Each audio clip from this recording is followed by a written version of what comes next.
My deep thanks to Mayor Lightfoot for convening a group of community leaders here with us today. Violence has been impacting all the communities across Chicago, and it has really hurt the University of Chicago community, as you know. Since the murder of Zheng Xiaozhang, also known as Dennis, I've had a very close set of conversations with the mayor and with Superintendent Brown. As you know, a few days ago we announced a series of enhanced law enforcement measures that we will be taking together with the Chicago Police Department. And I'm very grateful for that partnership. Safety is my unequivocal top priority, and the partnership with the mayor, the city, and the many community groups that were brought together today are critical for us. We're committed to working with our community leaders to address long-term issues as well as the short-term law enforcement approaches that we've discussed. And so today was an important event for us to listen to community leaders and to work on developing some joint plans, which you'll be hearing about in future days. Again, I'd like to thank Mayor Lightfoot for convening this group. Thank you, Mr. President. And let me also just give a note of thanks and praise to you as well. You've been a very thoughtful, powerful leader in helping us understand the real guttural feeling that people in this community have been experiencing since the tragic events of 2 weeks ago. And let me also just say, being here, that I want to again thank the detectives who worked tirelessly over 48 hours, literally round the clock, to make sure that we brought justice to the family of the victim, but also to this university community.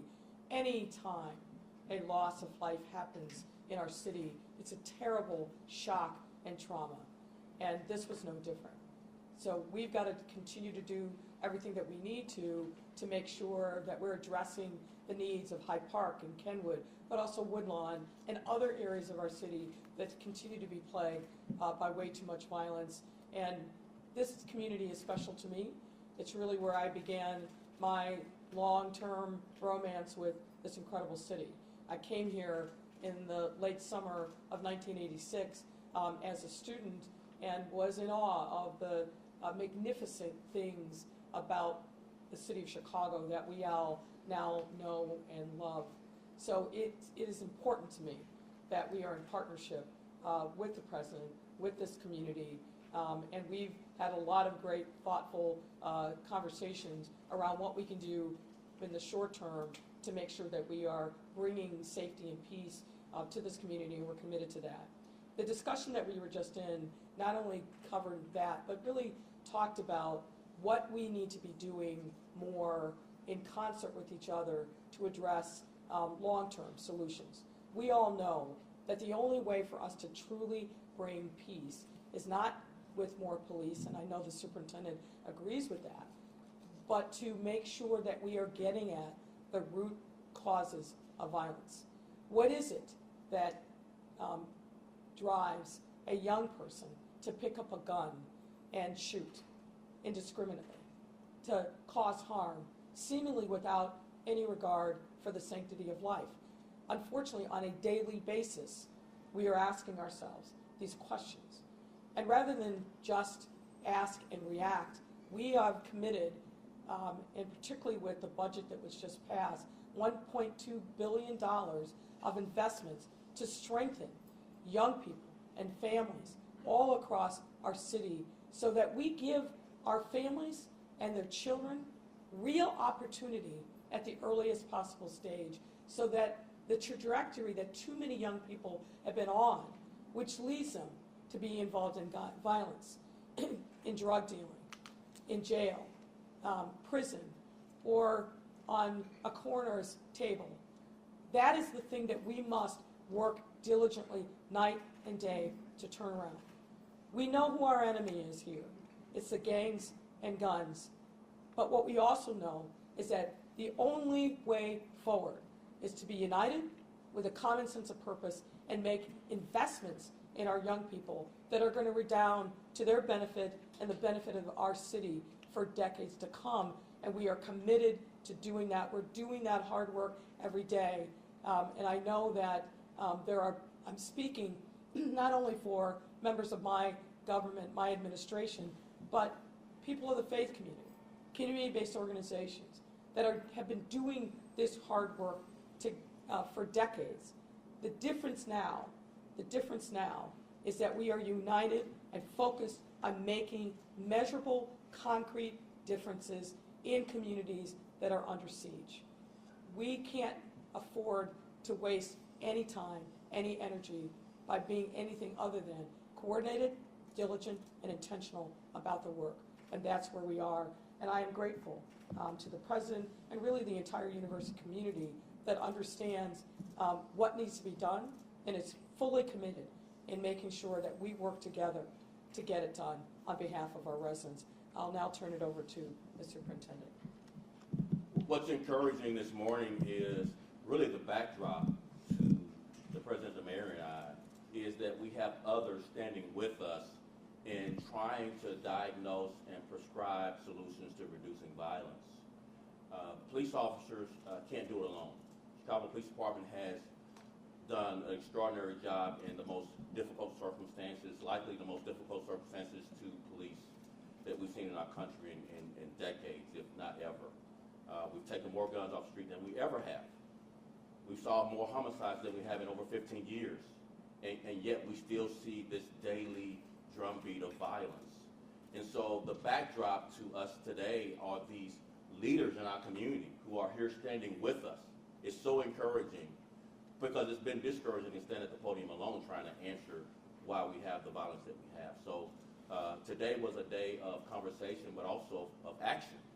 So I just wanted to thank the people standing with us. I want to thank the University President. Thank you so much for standing with us in our discussions and our actions toward working together as a whole of government. And now I love the President's whole of community approach to reducing violence. Thank you. So we're happy to take any questions if you have any. Yes, Mayor, we'll kick it off with Evelyn from ABC 7.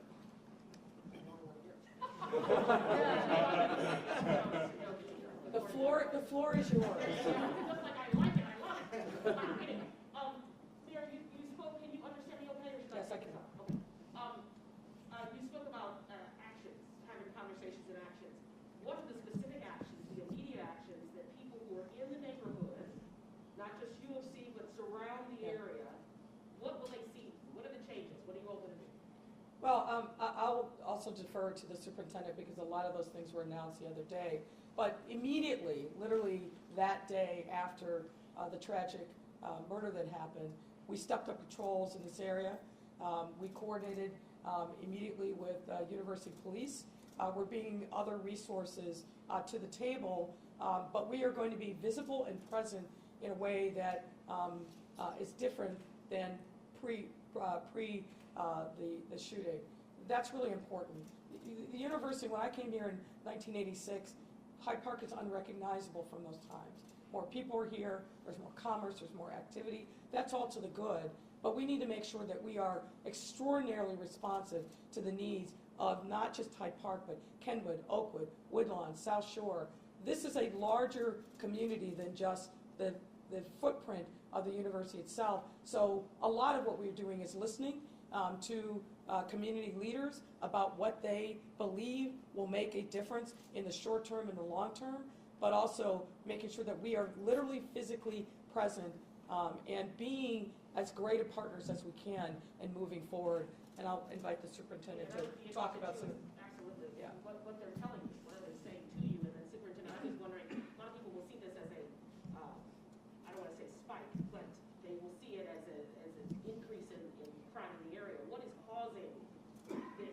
So let me just answer your first question first, and I'll answer that on the back end. Maybe my answer will answer both. We added more officers to the area dedicated to this particular area. We're collaborating more with the University of Chicago Police Department. We added technology. As you know, we solved the crime of Mrs. Zing's murder by using technology, both pod cameras, video cameras, and license plate readers.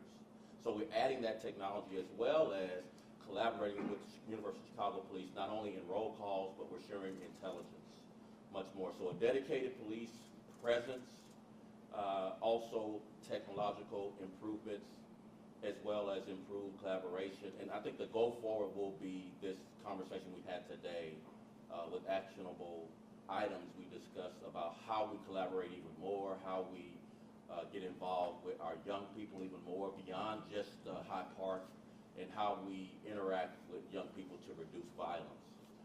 So I think that answered both your questions. Well, Coco from Cinevision, please. okay, then I'll I think Evelyn had one. I just wanted to, you answered part of it, but not the entirety of it. Okay. What's causing what this appears to be this spike? So what many experts say is there's many factors. The pandemic factors, likely some traumatic factors where people are experiencing more trauma. Likely there are some things beyond law enforcement that's impacting this, jobs, people's health. The fact that COVID has taken so many lives in the black and brown community creates this anxiety, depression. People are on edge because they don't have this sense that the social service and safety net that we once had before pandemic is capturing enough people.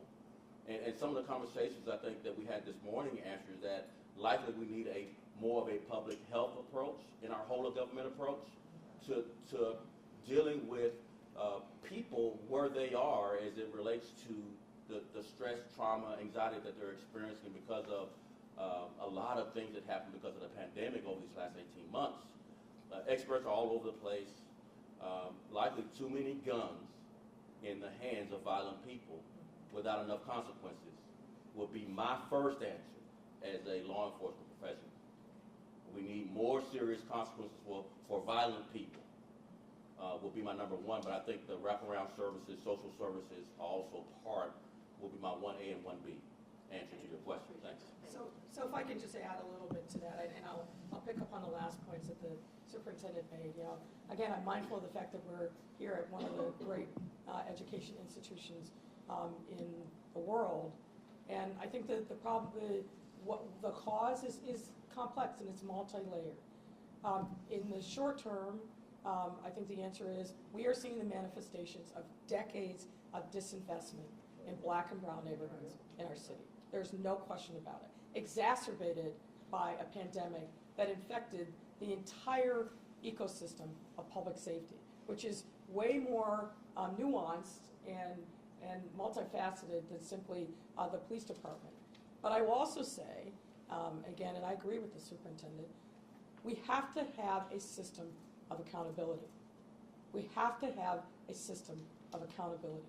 And there are way too many violent, dangerous people out on the street who have proven that they are violent and dangerous, have proven that they don't have any regard for the sanctity of life, and they are simply not being held accountable by our criminal justice system. And to be clear here, we are not talking about turning Cook County Jail into a debtor's prison. We are not talking about locking up non-violent offenders. But I do not believe that anybody within the sound of my voice, anyone with a person of goodwill, thinks that murderers, attempted murderers, rapists, people who are carjacking with guns should be walking the streets. And unfortunately, that is the sad reality in Cook County. And we have got to continue to work with our county partners to impress upon them the importance of holding these folks accountable. Everybody is, of course, entitled to a presumption of innocence. I believe very strongly in that as a lawyer, as a former prosecutor, as a former defense attorney. But I also know that people who have a rap sheet a mile long, who have committed yet another violent act, the public expects for us to hold them accountable. And right now in Cook County, that is simply not happening. And I'm going to be speaking to the courts here soon, and it will be no surprise to anybody in that discussion that I am going to bring very specific, concrete examples where the courts have not held up their part of the bargain. And they have to. We cannot continue to go on in the way that we are if we want to change the results. All of us are committed We are committed to the long term. We're committed to the public health approach to violence. But all of that will be for naught if there is not a measure of accountability for folks who do harm. We teach our children to be accountable. We must make ourselves accountable when it comes to taking violent, dangerous people off the street. Pure and simple. Coco, Representative, go ahead. May I have a question to the superintendent? And you're going to have to speak up a little bit. Sorry. Yeah, I'm just wondering, so for the Southshore case, are there any... You mind removing your mask because I can't hear? We're just wondering, are there any accomplices in Southshore's case right now? Yes, so the question was, are there any accomplices? We are continuing to investigate the case. The offender, we arrested Mr. Spann. He was arrested with other people that we weren't able to charge. We're continuing to review video, and we're continuing to ask the public to come forward if they have any information that likely will connect more dots as it relates to were there any accomplices. But right now, we only have the one person charged with first-degree murder, Mr. Spann, right now. But we're continuing to investigate whether that we can prove others should be charged as well. Is any of the representatives or representative from Cook County State's Attorney's Office or even like the Chief Judge, were they invited to hear or be a part of this conversation where they could kind of get a perspective of, from you all's perspective of what you're dealing with, and obviously superintendent, the results of, I mean, you see it every day, the results of some of these, this is my word, missteps or process. The county board president and the local alder people were invited to be here today, but for various reasons they were not able to participate with us. Look, this is not a one and done conversation. It cannot be. We've got to continue on. There were a lot of, I think, incredibly good and thoughtful ideas that were brought to the table today by our community partners, and we want to make sure that we're following up on them. And one thing that I'm committed to is making sure that we also use our convening power to facilitate more discussions, more education, and more innovation in ways that we can craft, I think, interventions at every point in the lifespan of our residents to help them be able to lead better, healthier, stronger lives and make communities more vibrant. And I think that's a commitment that I feel coming out of this discussion today. That's a wrap, Mayor. Thank you very much. Appreciate it, everyone. Thank you. Can I ask you one? Thank you, Mayor. Thank you. Appreciate it.